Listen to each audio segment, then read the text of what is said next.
Без договор заврши средбата помеѓу Зијадин Села и Зоран Заев.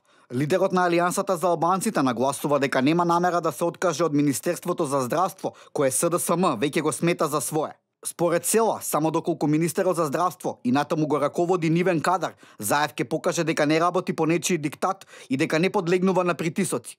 Тој не прифаќа нови позиции за неговата партија, а за понуденото место иронично искоментира дека било вице-премиер за носење бурек. Ние остануваме до нашите стави, дека ќе го држиме Министерството за здравство. Нема да правиме договори над договор. Договорот за формирање влада е направено кога се направи владата. Се додека менаџиравме со здравство, менаџиравме со успех, правено. Ако на некој му спречи успехот, треба да излезе да каже дека во оваа држава имаме проблем. Ако имаме успешни политички партии кои се вистина фокусирани на реформите и не го употребуваат или злоупотребуваат само зборот реформи, и тогаш веќе ќе биде све јасно.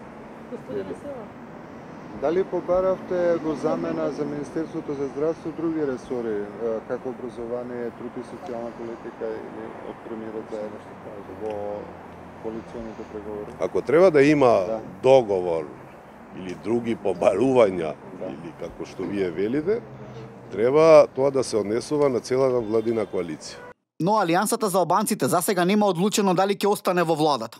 Дека односите помеѓу владините партнери, посебно во албанскиот блок, се нарушени, потврди вчерашната изјава на лидерот на ДУИ Али Ахмети. Тој ја нарече Алијансата за албанците несериозна партија, која згора на тоа има само двајца претеници. ДУИ и Алијансата за албанците имаат расчистени односи уште од локалните избори, поради тоа што СДСМ отворено застана зад кандидатите на ДУИ. И со и без Алијансата за албанците, власта може да го обезбеди парламентарното мнозинство, кое и овој пат ќе биде многу тенко и ќе брои 61 или 62 претеници. Покрај 10 претеници на ДУИ, Заев се надева и на гласот на Весел Мемеди од НДП, кој има отворени несогласувања со политиката на Села. Евентуално ќе се смета и на двата претеника од ДПА. Со свој коментар за актуелните случувања, денеска излезе и градоначалникот на Гостивар и еден од најблиските соработници на Села Арбен Таравари. Тој на Фејсбук ја искоментирал улогата на ДУИ во актуелната и во претходната власт, изразувајќи зачуденост како е можно од претходната власт само ВМРО ДПМН да се товари за криминал, а ДУИ да се амнестира. Овие недели се крена прашина за Алијансата. Дилема која колку е провокативна, толку и искрена. Да остане Алијансата во владата или не стана дилема која се чини дека се споменува во секој разговор што се однесува на политиката.